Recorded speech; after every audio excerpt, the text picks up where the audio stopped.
أعوذ بالله من الشيطان الرجيم بسم الله الرحمن الرحيم Idza qumtum ila shalah, maka jika Anda ingin menyempurnakan salatnya ingin sempurna, faghsilu wujuhakum, maka mulai dengan menyempurnakan wudu, basuh wajah. Nah, sekarang tolong fokus ya. Saya mulai dengan gambaran Quran dulu, baru kita berikan solusi, baru kita turunkan pada hadis. Jadi yang pertama, saya ulang, yang pertama ada keterkaitan antara salat dengan wudu. Ketika kalimatnya disambungkan di sini, ada keterkaitan antara salat dengan wudu. Artinya apa?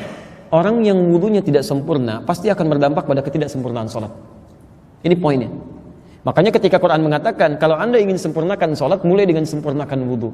Ini artinya wudu seseorang tidak sempurna, pasti salatnya akan berantakan.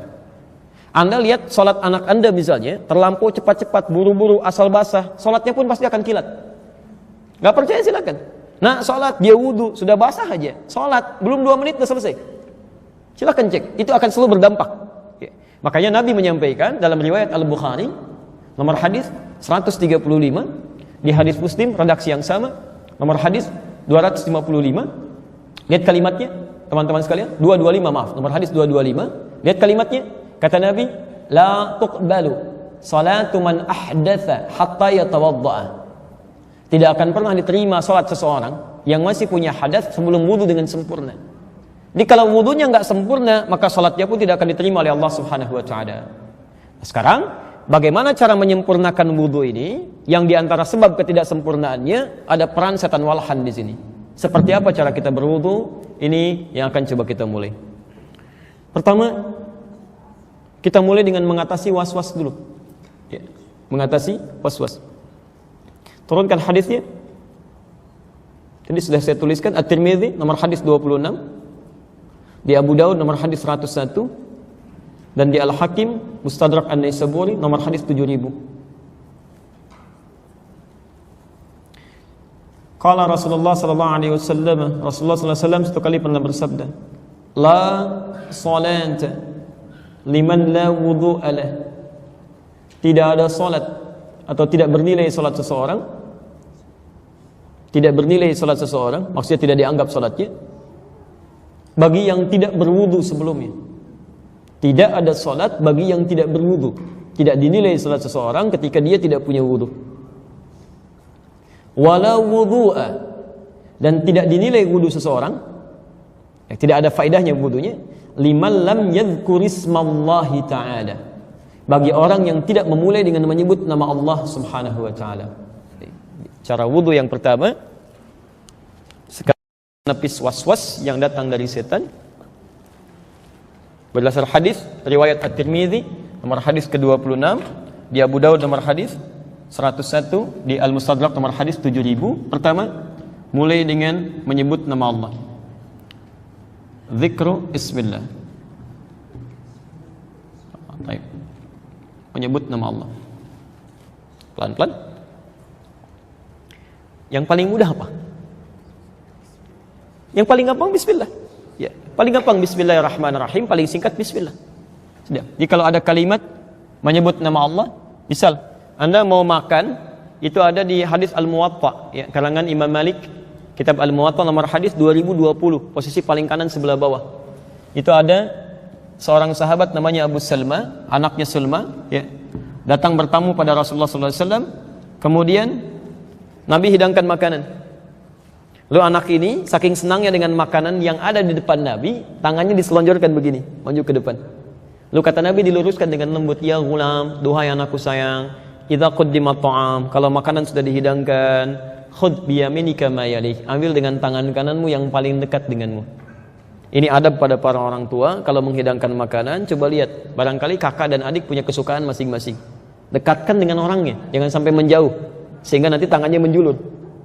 Kemudian sammillaha, ini sebut nama Allah sebelum dimakan. Sebut nama Allah.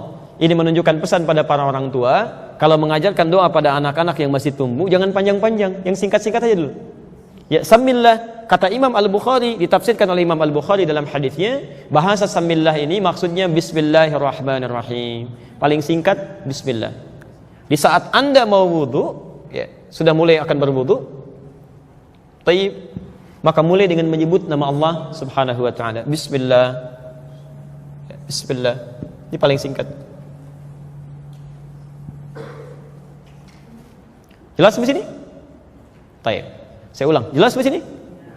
Taib. Belum, saya turunkan dulu. Apa maksud huruf ba ini? Baik, orang yang bilang bismillah dengan yang tidak menyebut bismillah akan lain dampaknya. Kalau Anda menyebut bismillah masih ada was-was juga, salah kalimat Anda. Atau salah cara kita membaca bismillah. Ya. Jadi, ada konsekuensi dari bacaan bismillah ini yang terkait dengan dampaknya saat kita bacakan. Pasti akan berbeda. Ya. Huruf ba dalam kalimat bismillah, ini ba saja, itu punya 14 arti. 14 makna. Nanti dilihat di kitab Mughnil Labib an Kutubil A'arib, disingkat dari Mughnil Labib karangan Ibnu Hisam Al-Ansari, dari halaman ke-29 sampai halaman ke-49. Ada 14 makna huruf ba di situ. Di antaranya ada al-muraqabah atau al-musahabah, ya, bahkan al-ilsaq.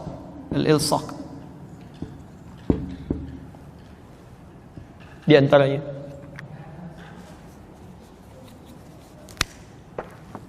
misal ba al-muraqabah, ya, muraqabah itu dari kata raqibah, sesuatu yang terawasi, dilihat, diawasi, ya. Baik, saya beri contoh begini misalnya. Ada orang minum, ketika dia mau minum, dia mengucapkan kalimat bismillah. Maka kalimat yang dia ucapkan bukan sekedar dia minum bismillah, bukan, tapi dia harus merasakan bahwa minumnya sedang diawasi oleh Allah Subhanahu wa taala. Maka orang yang akan minum merasa diawasi Allah ketika dia mengatakan bismillah, merasa dilihat Allah, mustahil dia menyentuh minuman yang tidak disukai oleh Allah Subhanahu wa taala. Mustahil.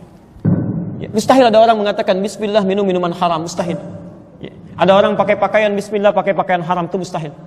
Ya, ada orang misalnya mau melakukan tindakan maksiat, dia katakan bismillah, itu mustahil. Ya, karena ketika dia ucapkan dengan huruf ba itu bismillah, dia merasa sedang diawasi oleh Allah Subhanahu wa taala. Bahkan sifatnya musahabah atau ilsaq, ya. Antum pernah lihat lem?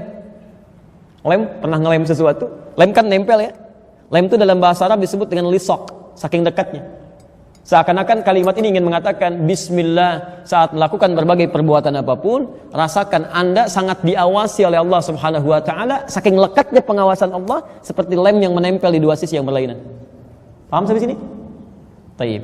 Maka bagaimana dengan seseorang ketika berwudu menyebut bismillah, artinya dia sedang merasakan dekat dengan Allah Subhanahu wa taala. Sedang diawasi oleh Allah Subhanahu wa taala. Dan tahukah Anda, setan tidak akan pernah mampu dia menggoda bagi orang-orang yang merasa dekat dengan Allah Subhanahu wa taala. Makanya muncul pernyataan setan di Quran surah ke-15 Al-Hijr ayat yang ke-40 itu. Illa ibadaka minhumul mukhlasin. Baik.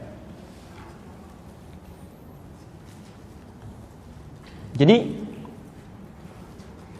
ya, setan sudah berjanji kepada Allah Subhanahu wa taala akan menggoda semua anak Adam, dari depannya, dari belakangnya, dari kanannya, dari kirinya, ya, dengan segala kekuatan. Tapi dia katakan illa ibadaka minhumul mukhlasin. Ada satu golongan disebut dengan mukhlas. Jadi ada mukhlis, ada mukhlas, itu beda. Ya, kalau mukhlis dia berusaha untuk ikhlas. Kalau mukhlas, orang yang ditanamkan keikhlasan dalam dirinya. Siapa orang mukhlas ini? Orang mukhlas ini adalah orang yang selalu berusaha saat menunaikan ibadah, merasa diawasi oleh Allah Subhanahu wa taala, merasa dekat dengan Allah. Ya. Itu rumusnya ada di hadis Muslim.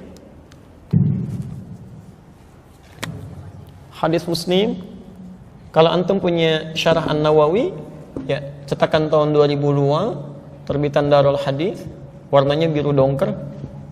Ya. Beli jilid pertama. Kemudian nomor hadis yang ke-8 di bab muqaddimah, posisi paling kiri sebelah atas. Muqaddimah. Hadisnya dari Umar bin Khattab radhiyallahu taala anhu. Kalau tidak punya ini, cari yang Al-Arba'in An-Nawawiyah. Ya, lebih sedikit, ada 42 hadis. Cari hadis yang kedua, hadis Jibril dari Umar bin Khattab, posisi paling kanan sebelah atas. Baik. Rumusnya disebut dengan ihsan namanya. Ihsan. Ya, jadi setiap antum akan wudu, ibadah apapun, kalau nggak mau disentuh oleh setan, maksudnya setan nggak bisa goda kita. Jadi Allah berikan hijab tuh antara kita dengan setan, benteng. Tahu batu bata? Kalau Anda susun batu bata, itu batu namanya dalam bahasa Arab hajar namanya. Ya, hajar. Kalau batunya disusun jadi sebuah, misalnya, mohon izin, semacam benteng tertentu atau sekat tertentu, ya berubah jadi hijar. Kalau sudah jadi ruangan, berubah jadi hujrah. Jamaknya disebut dengan hujurat. Baik. Paham sampai sini? Saya beri contoh misal. Di Ka'bah ada satu batu tuh yang kita mulai saat tawaf disebut apa? Hajar Aswad.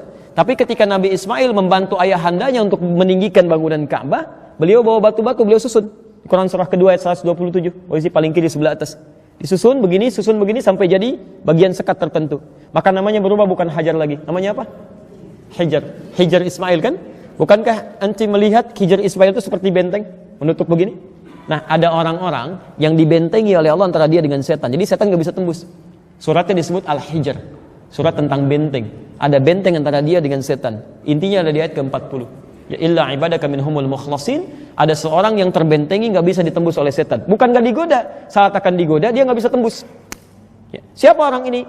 Yaitu orang yang saat ibadah merasa disertai oleh Allah Subhanahu wa taala. Nah, kalimat penyertaannya menggunakan bismillah, sifatnya disebut dengan ihsan. Kata Nabi, al-ihsanu an ta'budallaha ka'annaka tarahu fa in lam takun tarahu fa innahu yaraka. Jadi ketika Anda ibadah, Anda merasa sedang dilihat oleh Allah Subhanahu wa taala walaupun Anda merasa tidak melihatnya. Jelas sampai sini? Baik.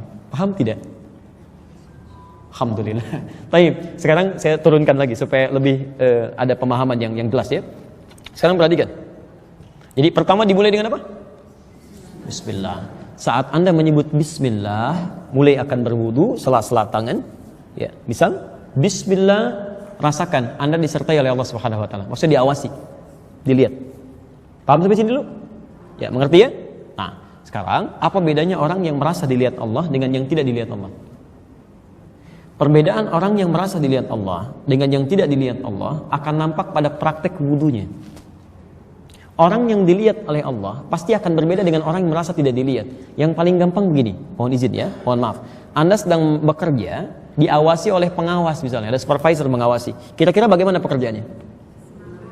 Serius, akan menghindari kesalahan sekecil apapun.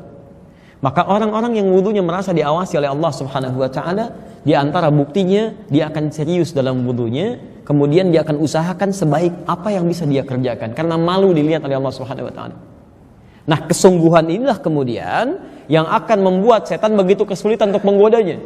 Karena dia berusaha menghadirkan Allah dalam ibadahnya, merasa diawasi, sedangkan satu-satunya yang tidak bisa dilawan oleh setan cuma Allah Subhanahu wa taala. Lalu dia buktikan dengan cara menyempurnakan wudunya. Nah, ini yang coba kita akan bahas, bagaimana Al-Quran dan Nabi SAW mengajarkan pada kita bagaimana cara menyempurnakan wudu, sehingga dengan itu menutup peluang setan untuk menggoda. Ya, paham sampai sini? Halo? Paham? Ini sedikit agak rumit ya, tapi insya Allah kita coba pelan-pelan praktekkan. Baik, kita mulai sebentar. Suara saya terdengar nggak kalau begini?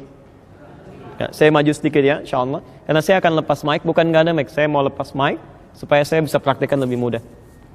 Baik, tahan aja nggak apa-apa, nggak usah. Antum lihat aja, nggak apa-apa. Sekarang perhatikan ya, perhatikan, fokus sebentar. Pertama, ada setan yang menggoda orang wudu, namanya siapa? Walhan. Tugas pertama dia berikan was-was. Cara menepikan was-wasnya, kita berlindung kepada Allah. Ya, mohon kepada Allah supaya minta dilindungi. Ucapkan apa? Bismillah, hadisnya ada. Jadi ketika Anda sedang mau berwudu, mengucapkan bismillah, Anda seraya bermohon perlindungan kepada Allah. Bukan cuma mengucapkan di lisan.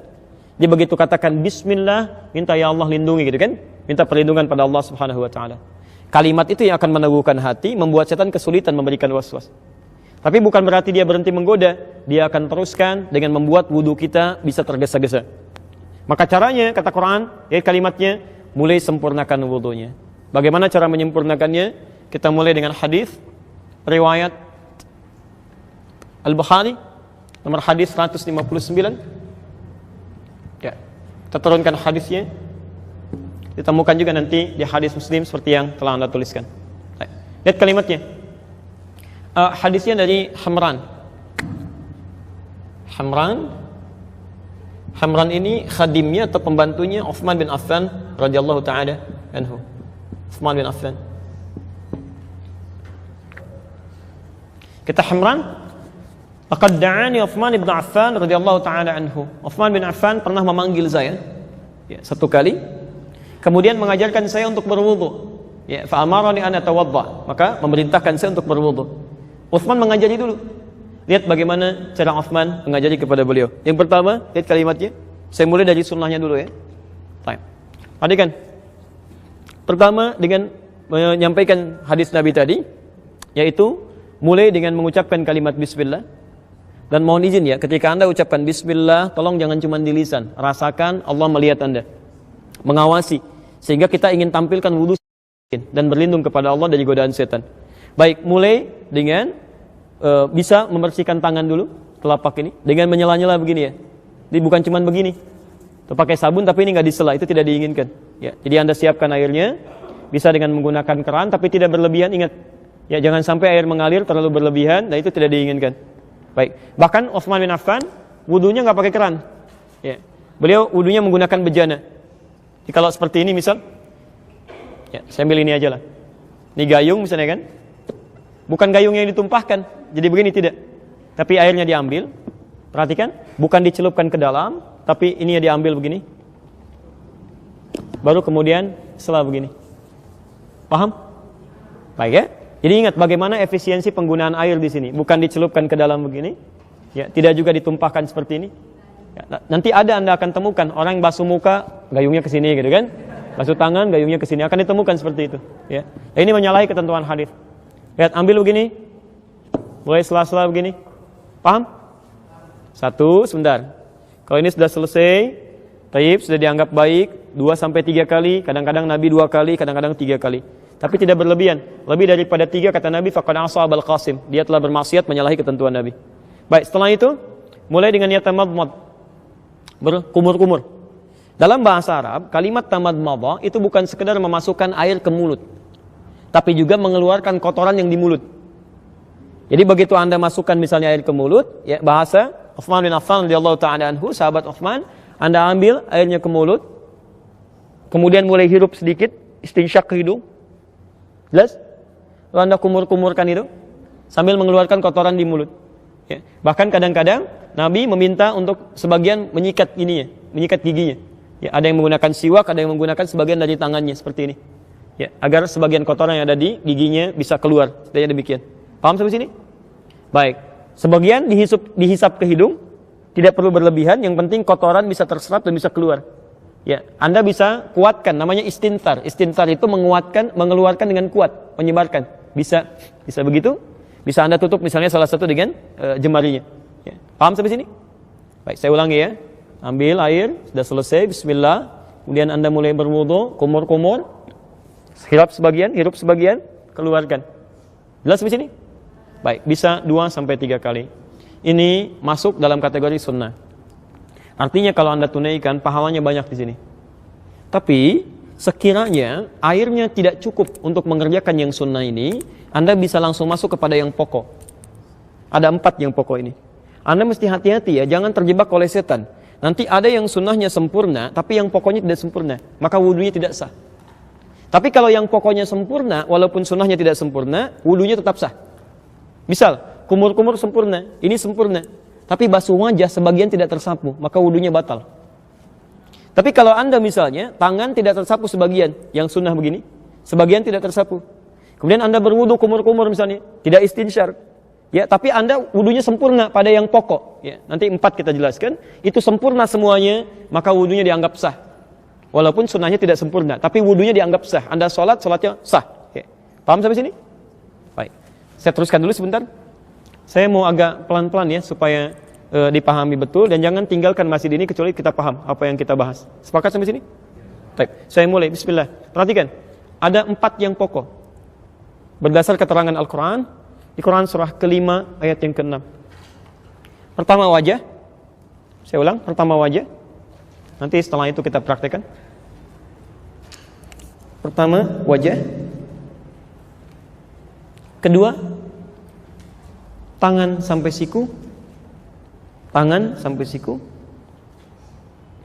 Ketiga, kepala. Dan yang keempat, kaki sampai kedua mata kaki. Alhamdulillah. kaki sampai kedua mata kaki, wajah, tangan sampai siku, kepala, dan kaki sampai kedua mata kaki. Jelas? Berarti itu 4 yang pokok ya. Selebihnya sunnah. Ya, selebihnya adalah sunnah. Jadi kalau teman-teman di jalan misalnya menemukan air yang sangat terbatas tapi cukup bagi yang 4 ini, jangan dulu tayamum. 4 ini dahulukan. Nah, sekarang perhatikan bagaimana cara kita membasuhnya. Bismillah. Baik. Perhatikan bahasa Qur'annya ketika menyebutkan membasuh wajah, kalimatnya menggunakan kata ghassala. Faghsilu wujuhakum. Faghsilu. Pertama, mohon fokus. Kalimat ghassala, faghsilu itu mengandung arti mengambil sesuatu untuk ditumpahkan di tempat yang akan dibasuh. Jadi ambil airnya, tumpahkan di wajah, bukan ditumpahkan dulu baru dihapuskan. Jelas ya? Jadi Anda ambil air, awas hati-hati, Anda keliru bisa salah. Ambil airnya, setelah itu kemudian tumpahkan di tempat yang akan dibasuh. Pertama apa? Wajah. Nah sekarang perhatikan, apa batasan wajah itu? Apa batasan wajah yang dimaksudkan? Ya boleh ya, kita lihat ya. Wajah dimulai dari batas dahi di sini, kening, di sini, turun ke bawah, bagian depan, tampak depan di sini, sampai ke ujung mata di sini. Maaf, perhatikan betul, termasuk bagian bawah telinga di sini. Ya, sampai ke dagu. Kalau yang ada jenggotnya, Anda sampai di selai begini. Nanti 1 kali, tidak usah ngambil air lagi. Ya, nanti saya contohkan. Saya ulang ya. Bagian dagu di atas, bagian dahi di atas sini, sampai ke tampak wajah depan, sini, sampai ke bagian bawah telinga di sini, sampai ke dagu di sini. Yang ada jenggotnya sekalian diselai. Paham sampai sini? Baik, saya praktekkan ya. Bismillah. Ambil airnya, Anda tumpahkan. Sekarang perhatikan cara menumpahkannya ya. Bisa bermacam-macam, tapi poinnya ada 2 hal yang harus Anda ketahui. Ini ditumpahkan, ya. Saat ditumpahkan begini, yang jadi telunjuk itu bisa membersihkan sudut-sudut mata. Ya. Jelas? Anda ambil airnya, tumpahkan, yang telunjuk membersihkan sudut-sudut mata di sini. Ya, sehingga insya Allah ketika Anda berwudu seperti ini, kotoran di mata pun bisa keluar. Tapi ingat ya, tidak ada isyarat spesifik apakah matanya terbuka atau tertutup. Ya, jadi terbuka boleh, tertutup juga nggak ada masalah ketika Anda tumpahkan itu. Walaupun sebagian pakar mengatakan akan lebih baik kalau terbuka supaya kotoran dalam itu bisa keluar dalam kelopak. Ya, di Anda masukkan begini, Anda basuh, telunjuknya mulai menyapu yang ujung mata di sini. Bersamaan dengan itu, jempol membersihkan bagian bawah di telinga sini. Paham? Baik. Perhatikan. Ambil air, tumpahkan. Tuh, otomatis tuh lihat. Kemudian ini. Ya. Dan selesai. Ambil lagi, dan tumpahkan seperti ini. Ya, selesai. Jelas? Baik, 2-3 kali. Maksud 2-3 kali itu begini, tidak harus Anda sampai 3 kali. Kalau sekiranya airnya cukup pada yang kedua sudah merata, Anda bisa cukupkan. Ya, kalau tidak cukup pada yang ketiga, sempurnakan sampai airnya mulai meresap dengan baik. Jelas sampai sini? Baik, ini bagian yang pertama. Kita belum selesai. Selanjutnya, saya mohon izin agak cepat ya, karena saya meng-cancel talim setelah ini karena harus istirahat, ada kondisi yang harus disesuaikan. Jadi mohon izin untuk bisa lebih fokus. Baik. Sekarang perhatikan, setelah wajah apa? Ingat, bukan tangan. Awas, bukan tangan, tapi tangan sampai siku. Apa kayak tangan sampai siku. Lihat sini. Kalau cuma tangan saja, yad dalam bahasa Arab, itu artinya dari ujung jari sampai ke sini. Ini tangan. Yad. Jelas? Baik. Tapi dalam bahasa fikih, setiap ibadah itu selalu detil. Sampai di mana kita harus basuh, di mana kita praktekkan. Saya beri contoh misal. Ini telapak tangan disebut kaf. Ini pergelangan disebut rusuh. Ini sa'id. Ini mirfaq, jamannya marafiq. Kalau cuma tangan sampai sini, katif, sampai bahu. Sekarang perhatikan, Anda dalam sholat saja misalnya, bagaimana cara telapak yang kanan menutup punggung yang kiri. Itu ada di hadis An-Nasai nomor hadis 886. Kata Nabi, letakkan telapak yang kanan, kaf al-yumna alal yusra. Letakkan punggung yang kanan di punggung yang kiri begini. Atau rusgha ala rusghi. Ya, ini pergelangan di pergelangan. Jadi ketemu pergelangan di sini. Ya, ini. Tapi langsung ya, tidak Anda ukur dulu Allah gitu kan? Enggak, jadi langsung aja. Nah, ini ya. Nah, saya ingin tunjukkan maksud saya bahwa dalam bahasa fikih itu kalimatnya selalu jelas. Ya, tidak pernah samar. Kalimatnya jelas. Jadi kalau disebutkan ruskin berarti cuma sampai sini. Kalau disebutkan kaf cuma yang ini. Kalau disebutkan mirfak berarti hanya sampai sini, tidak sampai ke sini. Nah, ini artinya saat Anda berwudu, kalimat Qur'annya adalah meminta Anda membasuh tangan dari ujung jari sampai ke sini aja batasnya. Marafiq. Jadi kalau sampai sini salah, sampai sini keliru, mesti sampai sini. Ke sini pun berlebihan. Paham ya? Dan tolong diingat, bersihkannya, membasuhnya, menumpahkannya itu dari tangan ke siku, bukan siku ke tangan. Jadi bukan airnya diputar kerannya, lalu Anda tadahkan begini, siku Anda dibeginikan.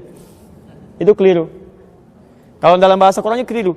Ya karena yang benar itu diambil airnya, kemudian ditumpahkan ke sini, baru dibasuhkan, turunkan kembali. Ya, nanti kita akan lihat kenapa mesti seperti itu. Ya, nanti ada penjelasannya. Ya. 3 kali selesaikan, baru kemudian yang kiri. Jelas sampai sini? Baik, ambil airnya, tumpahkan, basuh, turunkan. Sampai 3 kali, sampai airnya merata. Baik, nanti kita akan lihat saat membasuh seperti ini, ada situasi yang bisa kita hadirkan dalam jiwa kita. Dan itu yang akan bisa menjadikan kita menjauh dari setan. Ya. Baik, yang ketiga. 3. Wamsahu biru'usikum. Baik, yang ketiga, kalimatnya berubah dari kata ghassala menjadi masaha. Ya, dari kata ghassala menjadi masaha. Perhatikan detailnya bahasa Quran. Ya. Kalau ini bukan firman Allah, mustahil bisa seperti ini, mustahil. Ya. Dari ghassala jadi masaha. Wamsahu biru'usikum. Kalau yang ini artinya membasuh, menumpahkan air di tempat yang akan dibersihkan. Tapi kalau yang ini artinya mengusap. Usap. Yang dimaksud dengan mengusap di sini, artinya airnya tumpahkan dulu. Jadi begitu Anda misalnya ingin mengusap bagian kepala, ya, biru'usikum kepala, Anda ambil airnya, nah tumpahkan dulu begini. Tumpahkan, baru diusapkan. Jadi bukan ambil airnya lalu disampaikan ke kepala, begini, tidak.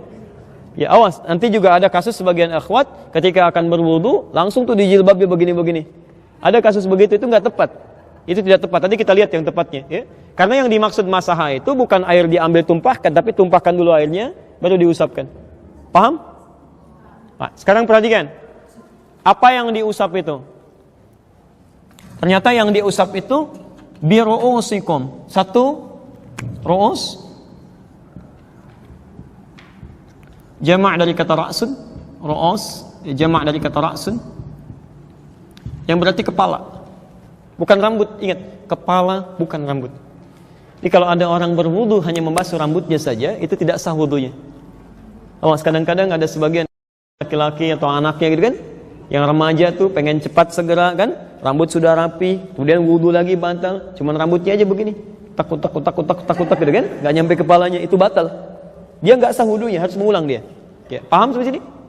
Nah, ini nikmat dari Allah Subhanahu Wa Taala, disebutkan kepala sehingga semua orang bisa berwudu dengan baik. Kalau disebutkan rambut kan yang nggak punya rambut repot ya. Fine. Dan ini yang menarik. Ketika Allah meminta mengusap kepala, menggunakan huruf ba di situ. Wamsahu biru'usikum. Padahal Allah bisa mengatakan begini, wamsahu ru'usakum. Tapi pakai ba di sini. Biru'usikum. Ya, kalau kalimatnya hanya sekedar mengatakan wamsahu ru'usakum tidak menggunakan ba, maka semua kepala wajib dibasuh dari depan sampai belakang. Habis. Tapi ketika menggunakan ba dari 14 fungsi tadi, ya, di sini terdapat 3 fungsi utama. Ba dalam huruf ini. Ya. Nanti ada orang kita, orang Indonesia yang kuliah di Al-Azhar, alhamdulillah dapat gelar doktor S3 hanya membahas huruf ba ini aja. Ba di ayat ini dibahas dapat doktor tuh. Ya. Ya, teman-teman yang belum silahkan, masih ada huruf ta, huruf da, huruf jim, huruf sampai ya tuh. Masya Allah, luar biasa. Ya. Di bahasa Arab itu, saya di jurusan bahasa Arab itu luar biasa. Bukan cuman kalimatnya, hurufnya, harokatnya ada maknanya. Ya, makanya Masya Allah Quran turun dengan bahasa Arab tuh banyak hikmah di situ. Ya, banyak hikmah. Nah, sekarang ba yang pertama itu bermakna istighraq namanya. Ba al-istighraq, yaitu ba yang menunjuk kepada makna holistik luas, tanpa batas. Ya, al-istighraq namanya. Ba yang menunjuk pada makna yang luas tanpa batas. Al-istighraq. Ya. Artinya, pada yang pertama ini, Anda diperkenankan untuk membasuh kepala, mengusap kepala setelah airnya ditumpahkan. Misal, Anda ambil airnya, Anda tumpahkan begini, dan Anda usap dari depan sampai belakang, seluruhan kepala. Jelas? Ya, nanti setelah itu, kalau hadis dari riwayat Utsman bin Affan radhiyallahu taala anhu, sambil telinganya kemudian sekaligus ya dibersihkan. Jadi tidak mengambil air lagi. Kalau hadis dari riwayat Utsman bin Affan radhiyallahu taala anhu, Anda ambil begini, tumpahkan, bersihkan kepala sampai ke sini, kemudian baru ke telinga di sini. Ya. Baik. Jadi lihat membersihkan telinga ya, yang telunjuk ini bagian di dalam di sini. Yang jempol bagian belakang sini. Jadi begitu Anda usap sini, kembalikan ke sini, kemudian ke telinga di sini. Ya. Jelas di sini? Paham ya? Baik. Ada hadis yang kedua yang menunjukkan Anda boleh membasuh ya, atau mengusap bagian kepala, kemudian mengambil air lagi untuk basuh telinga. Itu ada hadisnya. Jadi untuk basuh telinga ini sifatnya fleksibel, bisa langsung dari kepala kemudian ke telinga, bisa langsung kepala dulu, ngambil air untuk telinga. Jelas di sini? Baik. Sekarang perhatikan, ini yang unik. Kenapa menggunakan huruf ba? Karena tidak setiap orang ya, punya potensi bisa menyapu, mengusap semua kepalanya. Mungkin ada orang yang mohon maaf, ada luka sebagian di kepalanya. Ada ikhwan yang kena luka misalnya kan, nggak bisa diusap semua. Bagaimana caranya? Maka fungsi ba di sini adalah fungsi yang kedua, namanya at-tab'id ma'at tahdid. Ya, membasuh sebagian dari kepala itu, tapi ada batasnya. Sampai ubun-ubun sini. Jadi kalau Anda sedang ada persoalan, kemudian tidak membasuh, tidak bisa mengusap secara keseluruhan, Anda boleh mengusap sebagian dari kepala, batasnya di ubun-ubun di sini. Ya. Dan Masya Allah, ini juga bagian dari kemudahan untuk akhwat sekalian kan?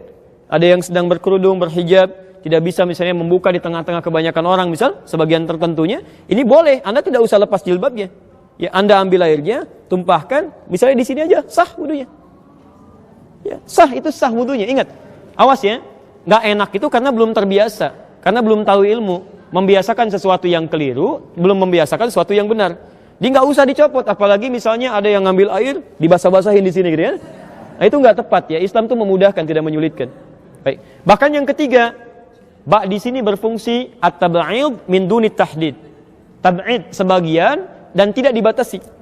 Jadi kalaupun di sini ada masalah misalnya, yang penting Anda basuh sebagian kepala sudah sah wudunya. Anda ambil, misal di sininya susah, basuh yang ini, basuh yang ini, basuh yang belakang, sepanjang masuk dalam bagian kepala di sini itu sudah sah wudunya. Di sini Nabi ajarkan pada sahabat, sahabat ajarkan pada tabi'in, tabi'in sampaikan pada ulama. Semua sepakat, sahabat sepakat, tabi'in sepakat, ulama sepakat. Tidak ada perbedaan pendapat di sini. Sepakat sampai sini? Harus sepakat. Sahabat aja sepakat, tabi'in sepakat, ulama sepakat. Anda bukan sahabat, bukan tabi'in, bukan ulama, nggak sepakat. Aneh Anda. Masih begitu saya pulang gitu kan? Wah, jelas sampai sini? Alhamdulillah. Yang terakhir pelan-pelan ya. Kaki sampai 2 mata kaki. Perhatikan cara membersihkannya. Ini kerjaan setan sering di sini. Ya, kerjaan setan membuat buru-buru sering di sini. Dan tidak sedikit yang diancam oleh Nabi sampai keluar ancaman Nabi. Kalau kamu masih begitu, bisa disiksa di neraka. Ya, tidak sedikit kalau dalam bahasa hadis yang lebih umum, ya ada kebanyakan orang disiksa di neraka persoalan kotoran di jempol kakinya. Ya, ada persoalan di wudunya. Dia nganggap ringan. Ya, nganggap ringan. Masalahnya kan kalau wudunya nggak sempurna, sholatnya nggak benar kan? Ya, jadi turunannya banyak, sholat yang nggak benar, doanya nggak diterima, macam-macamnya, kesalahan banyak, amal soleh nggak ada. Kan jadi masalah kan? Baik, maka dari itu silakan perhatikan. Pertama, untuk membasuh kaki ini, kalau bisa Anda bagi pada 3 bagian. Pertama perhatikan sebentar ya, saya angkat sedikit sebentar. Jadi mulai air pertama, Anda gunakan untuk menyelai-nyelai dulu sini. Nah, ini contoh Nabi ya. Jelas ya? Sela-sela ini. Dan menggunakan yang kelingking ya. Sunnahnya gunakan kelingking. Ustaz, kenapa nggak pakai jempol? Kegedean, ya. Halo. Cukup kelingking aja. Ya. Ini maksudnya yang sewajarnya di sini ya. Anda ambil air, masukkan sini. Lihat. Bersihkan termasuk yang sela-sela di jempol ini. Kotoran-kotoran ini. Mau ketemu Allah masa kotor? Antum masuk ke ruangan aja, sepatu dibersihkan. Anda kalau ke Auckland, ke New Zealand itu, sepatu kotor nggak bisa masuk, Pak. Langsung bunyi, dikejar anjing lagi. Betul, langsung bunyi. Ada langsung sebelum Anda turun di video di pesawat itu ditampilkan makanan, macam-macam buah-buahan nggak boleh kecuali yang ada di situ aja. Kecuali Anda declare. Apalagi sepatu kotor nggak bisa masuk. Ke tempat manusia aja sepatu kotor nggak bisa masuk. Masa ketemu Allah kotor? Iya, jadi Anda bersihkan bagian pertama di sini. Kedua Anda ambil bagian belakang, Anda rapikan dulu sampai ke sini. Yang ketiga ambil air lagi, ratakan keseluruhannya. Ini insya Allah akan lebih baik itu. Ya, jelas di sini? Paham? Boleh saya turunkan? Paham. Baik. Belum selesai. Itu baru wudu biasa. Setan masih mungkin menggoda. Baik. Yang terakhir, bagaimana cara berwudunya? Yang tadi baru sekadar sifat, belum masuk pada inti yang paling penting ya. Nah, setelah selesai wudu ini yang mau saya bahas lebih jauh. Imam At-Tirmidzi meriwayatkan hadis disambung dengan doa. Apa doanya? Asyhadu an la ilaha illallah wa asyhadu anna Muhammad rasulullah. Setelah itu, Allahumma ja'alni minat tawwabin waj'alni minal mutahhirin waj'alni min ibadikas salihin. Baik, apa artinya?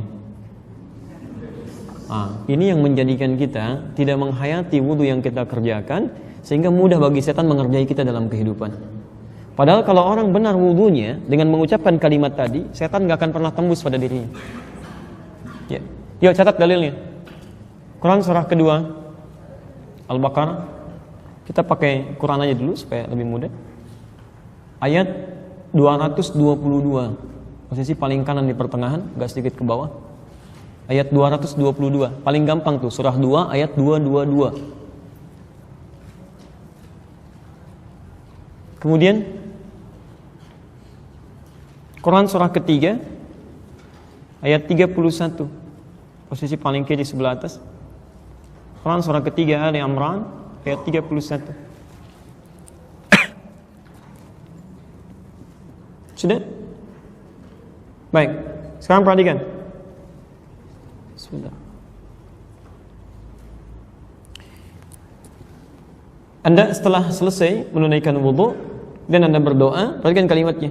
Allahumma ja'alni, setelah bersyahadat, Allahumma ja'alni, ya Allah mohon jadikan aku minat tawwabin, termasuk orang-orang yang bertaubat. Teman-teman perhatikan ya.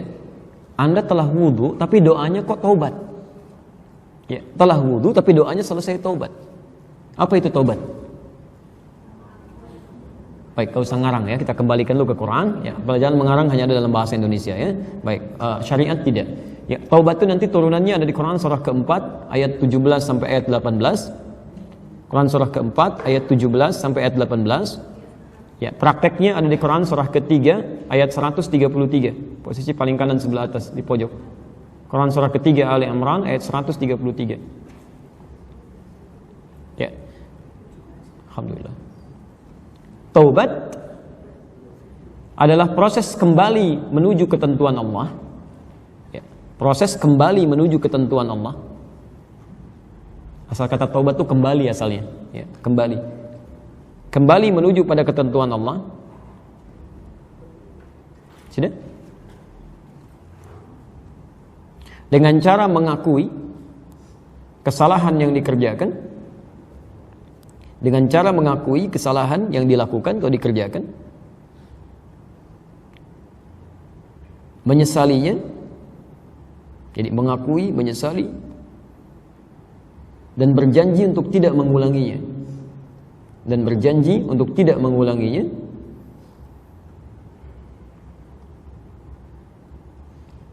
Sudah? Yang dibuktikan dengan meningkatnya amal saleh. Yang dibuktikan dengan meningkatnya amal saleh. Itu yang dimaksud dengan taubat nasuha itu di Quran surah 66 ayat 5 sampai 6 itu. Baik. Sekarang perhatikan, fokus ya. Kenapa kita selesai wudu tapi doanya doa selesai taubat? Ya, mengakui kesalahan, menyesalinya, dan menghindari atau berjanji tidak mengerjakan kembali apa yang telah dilakukan. Saya mau tanya sebentar. Yang kita basuh dalam wudu itu bukankah anggota tubuh yang kita selalu gunakan untuk berinteraksi? Silahkan cek ya. Mulut kan biasa bicara kan? Wajah biasa melihat, di situ ada mata yang kita sela-sela gini biasa melihat kan? Telinga juga begitu, sampai ke ujung kaki kan?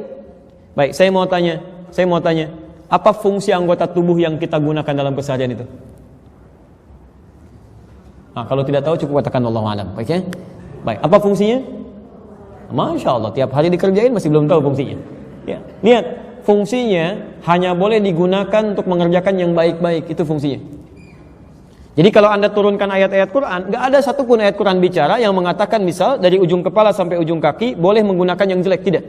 Mata, bagaimana mata digunakan? Turun Quran surah ke-24, ayat 30 untuk laki-laki, ayat 31 untuk perempuan. Hanya boleh lihat yang baik-baik saja. Qul lil mu'minina yaghuddu min absarihim. Katakan bagi para pria-pria yang beriman, hanya boleh lihat yang baik matanya, yang jelek tinggalkan.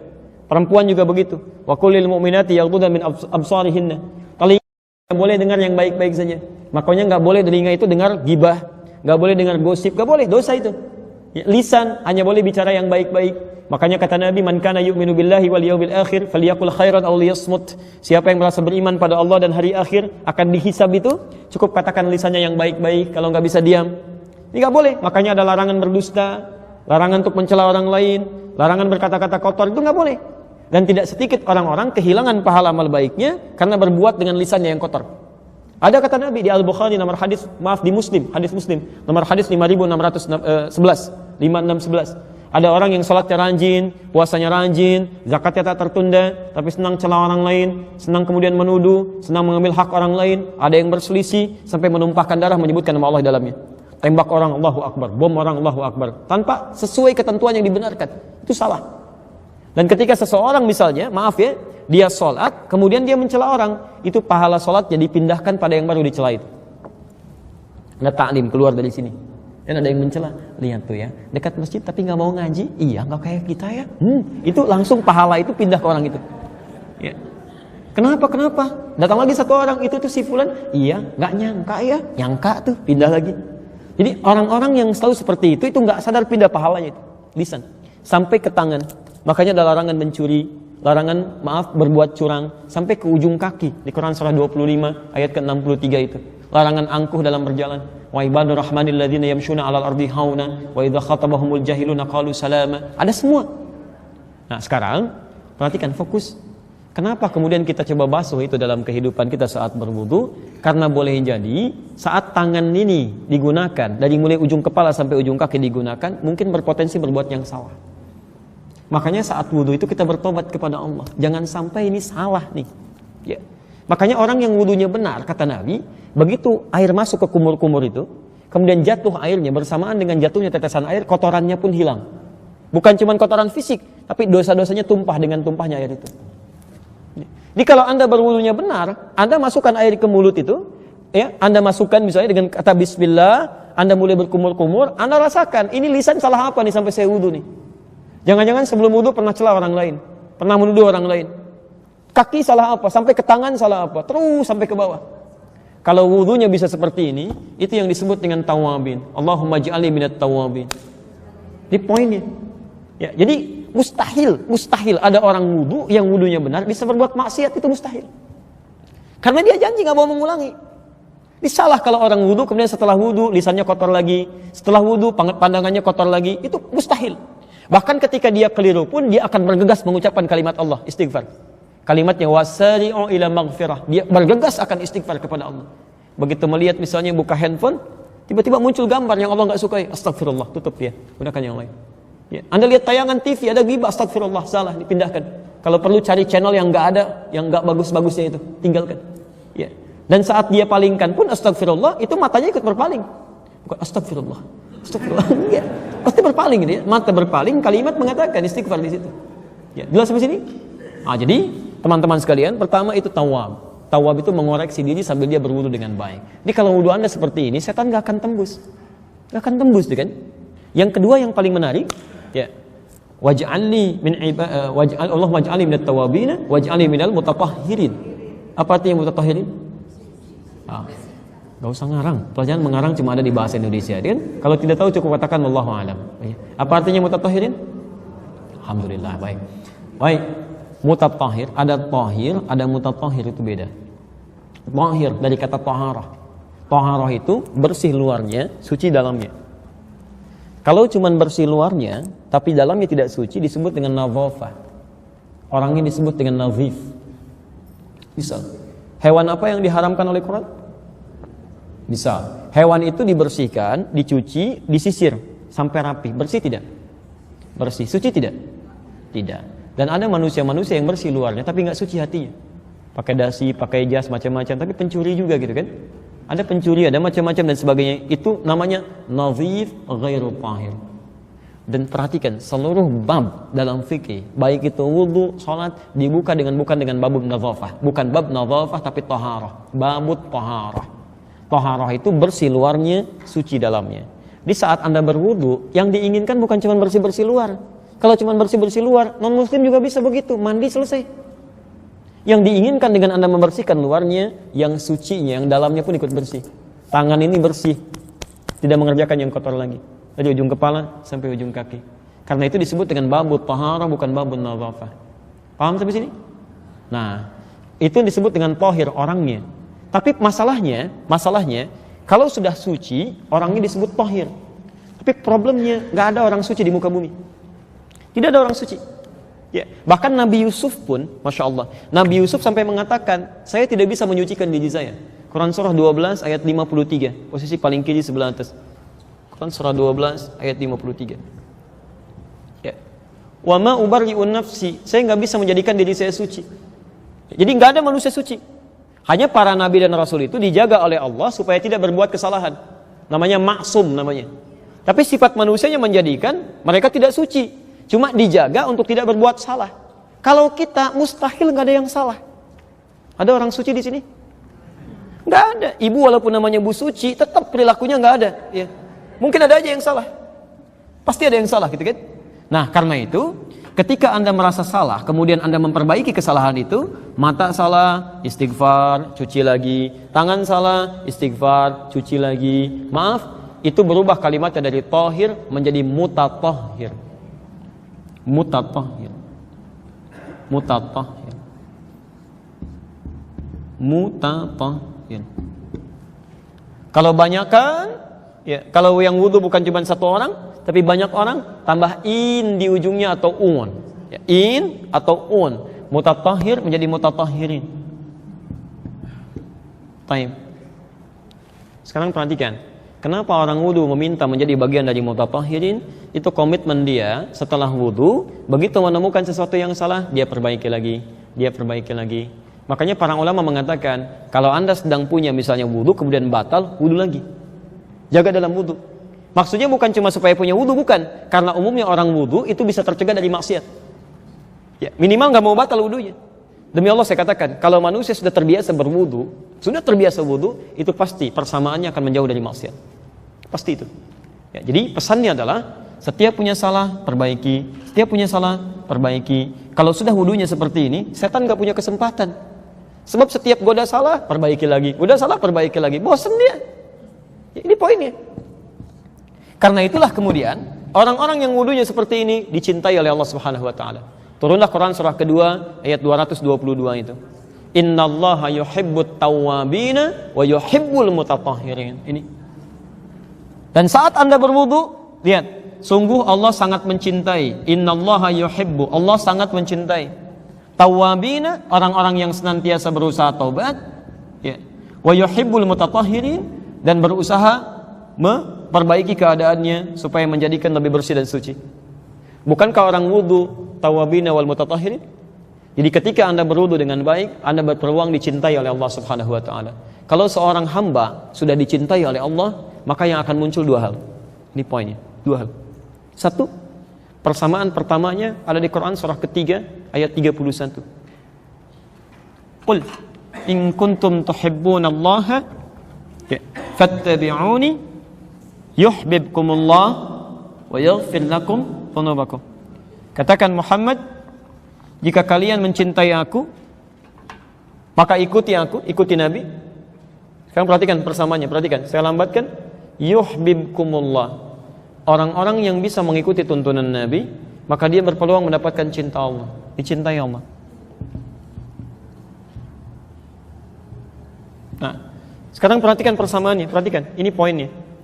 Jika seseorang sudah dicintai Allah, yuhibbukumullah, maka yang pertama Allah berikan itu bukan dunia. Awas ya, kalau antum punya dunia tapi nggak punya ciri ini, berarti antum belum dicintai oleh Allah. Yang pertama Allah berikan, wa yaghfir lakum dzunubakum, akan diampuni semua dosa-dosanya. Semua dosa-dosanya. Ampunan dosa. Ampunan dosa. Pertama. Jadi kalau seseorang sudah dicintai oleh Allah Subhanahu wa taala, maka dosa-dosanya akan diampuni oleh Allah. Ini yang cenderung Allah berikan. Karena itu kenapa Allah sangat cinta? Kenapa Allah sangat cinta pada orang-orang yang selalu berusaha untuk taubat dan menyempurnakan wudunya? Ya maaf, selalu dia menyempurnakan wudunya. Karena orang-orang yang berwudu dengan baik pasti dia berusaha bertobat, ya, dan dia berusaha untuk menjaga dirinya dari kesalahan. Ya, kalau Anda buat persamaan terbalik, perhatikan persamaan terbaliknya. Lihat sini. Orang yang dicintai Allah akan diampuni dosanya. Persamaan terbaliknya, orang yang sering minta ampun kepada Allah, maka berpeluang mendapatkan cinta Allah Subhanahu wa taala. Kalau rumus ini dibawa ke dalam rumus wudu, maka muncullah Quran surah kedua tadi, Al-Baqarah ayat 222. Innallaha yuhibbut tawabina, Allah mencintai orang-orang yang senang bertobat, wa yuhibbul mutatahhirin, dan senang menyucikan dirinya, menjaga dari berbuat dosa. Kalimat ini dibacakan setelah wudu. Artinya orang yang wudunya benar berpeluang mendapatkan cinta Allah. Yang terakhir, kalau Allah sudah mencintai seorang hamba, mustahil setan bisa menembusnya. Itu poinnya. Nah, jadi kalau selama ini masih mudah digoda oleh setan, berarti belum mendapatkan cinta Allah Subhanahu wa taala. Kita mesti harus berusaha di sini. Ya, harus berusaha. Ya. Apa yang Allah berikan? Teruskan hadisnya. Di ujung hadisnya, saya berikan rumus sebentar ya. Saya berikan rumusnya. Ini rumus hadis tadi di Al-Bukhari nomor hadis 159. Perhatikan, hadisnya belum selesai. Ketika Utsman setelah selesai membasuh kakinya, beliau mengatakan, lihat kalimatnya. Ya. Man tawaddaa biwudu'in bimithli wudu'i hadza, siapa yang berwudu seperti wudunya saya ini, ya, berdasar keterangan wudunya Rasulullah, ya kata Utsman, seperti inilah wudunya Rasulullah sallallahu alaihi wasallam.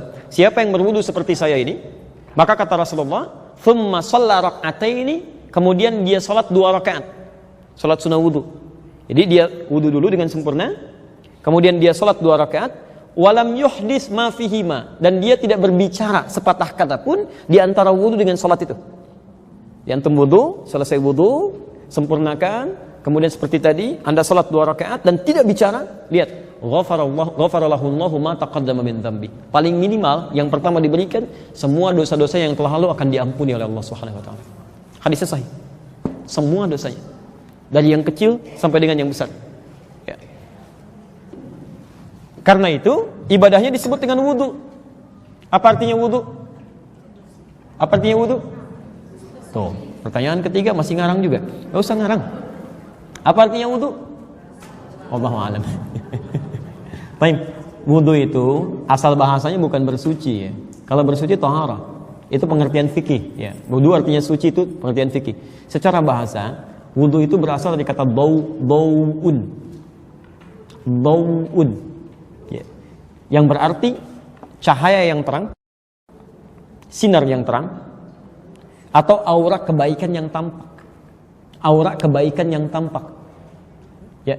Jadi ada orang-orang yang seakan-akan wajahnya itu ada cahaya gitu sikapnya. Jadi dari jauh Anda sudah lihat enak, ada cahaya kebaikan, teduh melihatnya, tenang perasaan Anda gitu kan? Seperti terangnya cahaya matahari yang diharapkan itu. Dhau'un, jamaknya disebut dengan dhiya'un. Quran surah ke-10 ayat ke-5. Walladzi ja'ala asy-syamsa dhiya'an wal qamara nura. Nah, sekarang saya berikan rumus dan ini akhir dari kajian kita. Saya tutup di sini.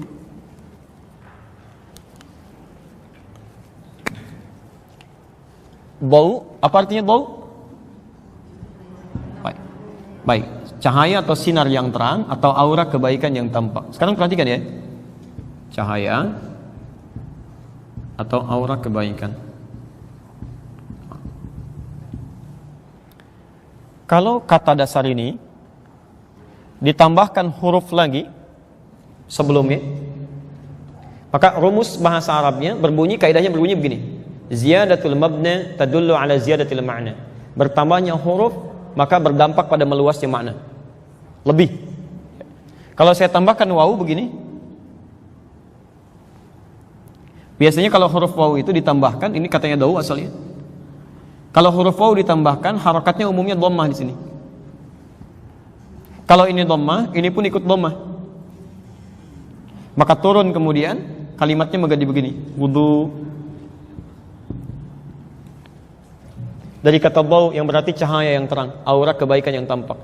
Ditambah waw, maka kalimatnya berubah secara bahasa berarti sinar yang sangat terang atau aura kebaikan yang semakin tampak. Makanya kata Nabi SAW dalam hadis riwayat Muslim, ya satud'a ummati yaumal qiyamati ghural muhajjalin. Umatku itu akan dipanggil di akhirat nanti dengan cahaya yang terang sekali tampak di tubuhnya. Min atharil wudu, dari bekas wudunya. Jadi saat di akhirat nanti insya Allah kita kalau wudunya bagus seperti tadi itu, nanti saat dipanggil itu kelihatan umat Nabi itu. Kelihatan, begitu datang cahayanya banyak. Ada aura kebaikan. Kata Nabi, dari bekas wudunya. Tapi Anda mesti tahu ya, awas, mesti ingat ini. Yang dimaksud bekas wudunya bukan airnya. Bukan airnya, ingat. Tapi yang dimaksud ini, aura kebaikan yang tampak tadi. Di orang, makanya kalimatnya menggunakan athar. Athar itu jejak perilaku, bukan jejak benda. Jejak perilaku. Jadi kalau antum misalnya berjalan begini, ada tapak di situ. Itu disebut dengan athar namanya. Makanya ada athar sahabat, jejak kehidupan sahabat, sehingga seperti kita melacak lewat jejak langkahnya. Athar. Ya. Makanya kata Nabi, orang yang benar wudunya bisa tampak pada perilakunya, aura kebaikannya. Kira-kira, maaf, semakin bercahaya nggak wajahnya? Semakin bercahaya nggak tangannya? Jadi ada kebaikan yang dia lakukan dari situ. Itu yang menjadikan dirinya mendapat cahaya kebaikan di akhirat nanti. Makanya ibadahnya disebut dengan wudu, ingin memberikan kesan bahwa orang wudu itu pasti sifat dan sikapnya baik. Jadi kalau selama ini ada orang berwudu sifat dan sikapnya tidak baik, ada yang salah dalam wudunya. Ya. Kalau semua orang sudah begini wudunya, mana ada setan yang bisa ganggu? Susah gitu. Ya. Begitu dia mau ganggu, ini taubat kepada Allah. Dia rasakan Allah mengawasi. Ya. Karena itulah kemudian besar kemungkinan dia bisa menampilkan setan, menghilangkan waswas dalam dirinya dan lebih dekat dengan Allah Subhanahu Wa Taala. Jelas sampai sini? Baik, paham insyaallah.